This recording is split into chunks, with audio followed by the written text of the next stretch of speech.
Hey guys, welcome back. It's only like 10 in the morning here and it's so hot. It's midsummer and it's just absolutely boiling and there's no shade on my property to film in, so I'm going to try and get this first part of the video filmed relatively quickly because I'm just absolutely sweating. Today I wanted to talk about Surinam cherries. I've been online a bit lately buying more and more tropical seeds. I do need to stop because they are taking up my house. Very excited to be sharing with you guys the growing process that I'm going to take from growing them from seed right through to little seedlings, and then I'll do more video updates in the future as well. So if you haven't heard of them, they're actually native to the east coast of South America. So they're, relatively tropical. They do thrive in tropical environments.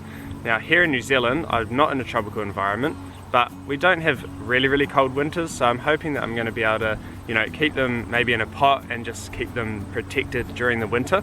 So we'll see how they go, but they are said to be able to tolerate temperatures down to about -4 degrees when they're mature, and that's just for short periods. So yeah, again, we'll just see how they go. Now the variety that I've bought is a red variety. You can also get black varieties which are said to be sweeter, but this particular red one is supposed to be a cultivated variety that's really sweet. So I'm pretty excited for that, and hopefully we'll get some good seedlings out of them. So the seeds that I've gone and bought have actually been imported from Australia. So one thing that I did want to just mention in this video is that if you are planning to buy seeds online, especially if they are ones that have been imported from another country, do just make sure you do your research on whoever you're buying them off and make sure that they are getting checked by biosecurity, because you don't want them to become an invasive species in your country and affect your biodiversity, like your native animals and plants and things like that. And it can also really affect crops that your country grows, so do make sure that they are allowed to be imported to where you guys are. But anyway, enough of that. I'll bring you in close and we can have a look at these seeds together. Alright guys, so these are the red Surinam cherry seeds here. They're looking really awesome. They're already sprouting. So there's 3 seeds in here and they've been sent to me fresh. Generally with a lot of tropical fruit seeds you can't store them. They do have to be kept fresh before you sow them. So they've been sent to me in this vermiculite mix, and I think there's some cocoa peat in there as well.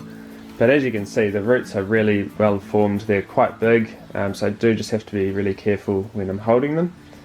But as you can see, fairly large seeds.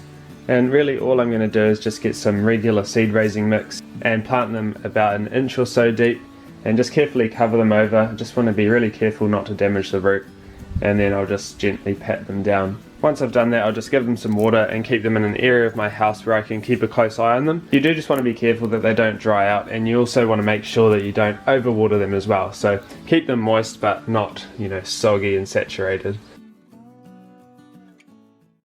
Alright guys, so check them out. It's been 6 weeks and these little plants are doing absolutely amazing.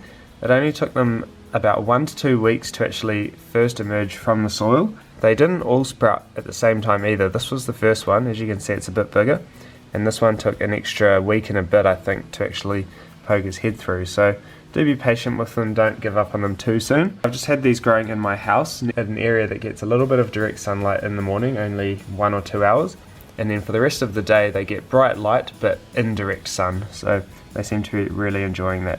I just can't get over how lush and green these look. It's just such a nice green colour and really healthy, nice plants. Anyway guys, that pretty much does it for today's video. Really hope you enjoyed, and if you did, make sure you give it a thumbs up and don't forget to subscribe down below as well. Alrighty, thanks so much for watching and I'll see you again soon.